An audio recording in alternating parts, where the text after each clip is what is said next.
شروع اللہ کا نام لے کر جو بڑا مہربان نہایت رحم والا ہے۔ خضر نے کہا کیا میں نے نہیں کہا تھا کہ تم سے میرے ساتھ صبر نہیں ہو سکے گا؟ انہوں نے کہا کہ اگر میں اس کے بعد پھر کوئی بات پوچھوں یعنی اعتراض کروں تو مجھے اپنے ساتھ نہ رکھیے گا کہ آپ میری طرف سے عذر کے قبول کرنے میں حد کو پہنچ گئے ہیں۔ پھر دونوں چلے یہاں تک کہ گاؤں والوں کے پاس پہنچے اور ان سے کھانا طلب کیا۔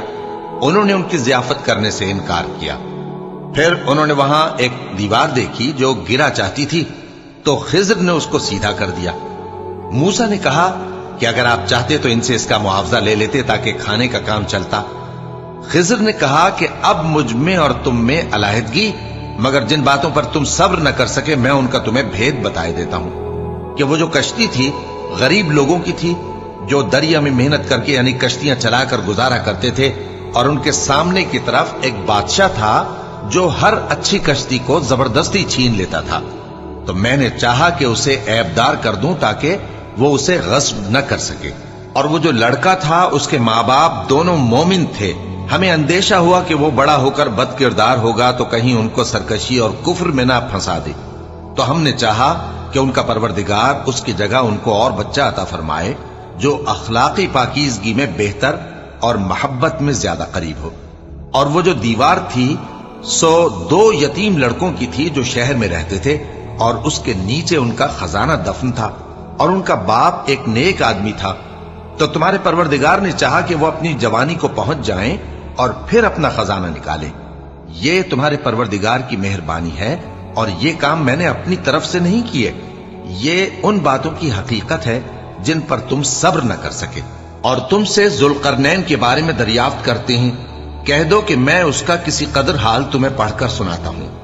ہم نے اس کو زمین میں بڑا اقتدار دیا تھا اور ہر طرح کا سامان اس کو عطا کیا تھا، تو اس نے ایک سفر کا سامان کیا یہاں تک کہ جب سورج کے غروب ہونے کی جگہ پہنچا تو اسے ایسا پایا کہ ایک کیچڑ والے چشمے میں ڈوب رہا ہے، اور اس چشمے کے پاس ایک قوم دیکھی۔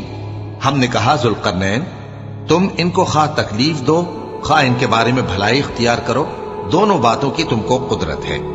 ذوالقرنین نے کہا کہ جو کفر و بد کرداری سے ظلم کرے گا اسے ہم سزا دیں گے، پھر وہ اپنے پروردگار کی طرف لوٹایا جائے گا تو وہ بھی اسے بڑا عذاب دے گا، اور جو ایمان لائے گا اور عمل نیک کرے گا اس کے لیے بہت اچھا بدلہ ہے، اور ہم اپنے معاملے میں اس سے نرم بات کہیں گے۔ پھر اس نے ایک اور سامان سفر کیا یہاں تک کہ سورج کے طلوع ہونے کے مقام پر پہنچا تو دیکھا کہ وہ ایسے لوگوں پر طلوع ہوتا ہے جن کے لیے ہم نے دھوپ سے بچاؤ کی کوئی اوٹ نہیں بنائی تھی۔ حقیقت یوں ہی تھی، اور جو کچھ اس کے پاس تھا ہم کو سب کی خبر تھی۔ پھر اس نے ایک اور سفر کا سامان کیا یہاں تک کہ 2 اونچے سیدھے پہاڑوں کے درمیان پہنچا تو دیکھا کہ ان کے اس طرف کچھ لوگ ہیں کہ بات کو سمجھ نہیں سکتے۔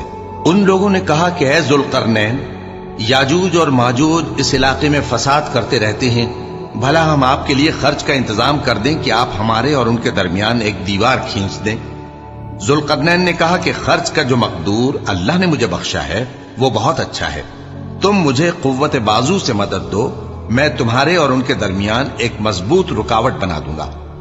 تم لوہے کے بڑے بڑے تختے میرے پاس لاؤ۔ چنانچہ کام جاری کر دیا گیا یہاں تک کہ جب اس نے دونوں پہاڑوں کے درمیان کا حصہ برابر کر دیا اور کہا کہ اب اسے دھوکو، یہاں تک کہ جب اس کو دھونک دھونک کر آگ کر دیا تو کہا کہ اب میرے پاس تانبا لاؤ کہ اس پر پگھلا کر ڈال دوں۔ پھر ان میں یہ قدرت نہ رہی کہ اس پر چڑھ سکیں اور نہ یہ طاقت رہی کہ اس میں نقب لگا سکیں۔ بولا کہ یہ میرے پروردگار کی مہربانی ہے، پھر جب میرے پروردگار کا وعدہ آ پہنچے گا تو اس کو ڈھا کر ہموار کر دے گا، اور میرے پروردگار کا وعدہ سچا ہے۔ اس روز ہم ان کو چھوڑ دیں گے کہ روئے زمین پر پھیل کر ایک دوسرے میں گھس جائیں گے، اور سور پھونکا جائے گا تو ہم سب کو جمع کر لیں گے، اور اس روز ہم جہنم کو کافروں کے سامنے لائیں گے جن کی آنکھیں میری یاد سے پردے میں تھیں اور وہ سننے کی طاقت نہیں رکھتے تھے۔ اب کیا کافر یہ خیال کرتے ہیں کہ وہ میرے بندوں کو میرے سوا اپنا کارساز بنائیں گے تو میں خفا نہیں ہوں گا؟ ہم نے ایسے کافروں کے لیے جہنم کی مہمانی تیار کر رکھی ہے۔ کہہ دو کہ ہم تمہیں ایسے لوگ بتائیں جو اعمال کے لحاظ سے بڑے نقصان میں ہیں، یہ وہ لوگ ہیں جن کی دوڑ دھوپ دنیا کی زندگی میں برباد ہو گئی اور وہ یہ سمجھے ہوئے ہیں کہ وہ اچھے کام کر رہے ہیں۔ یہ وہ لوگ ہیں جنہوں نے اپنے پروردگار کی آیتوں کو نہ مانا اور اس کے سامنے جانے سے انکار کیا، تو ان کے اعمال ضائع ہو گئے۔ سو ہم قیامت کے دن ان کے لیے کچھ بھی وزن قائم نہیں کریں گے۔ یہ ان کی سزا ہے، یعنی جہنم، اس لیے کہ انہوں نے کفر کیا اور ہماری آیتوں اور ہمارے پیغمبروں کی ہنسی اڑائی۔ جو لوگ ایمان لائے اور عمل نیک کیے ان کے لیے بہشت کے باغ بطور مہمانی ہوں گے، ہمیشہ ان میں رہیں گے اور وہاں سے مکان بدلنا نہ چاہیں گے۔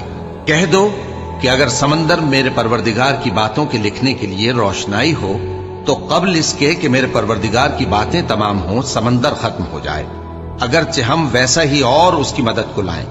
کہہ دو کہ میں تمہاری طرح کا ایک بشر ہوں، البتہ میری طرف وہی آتی ہے کہ تمہارا معبود وہی ایک معبود ہے۔ تو جو شخص اپنے پروردگار سے ملنے کی امید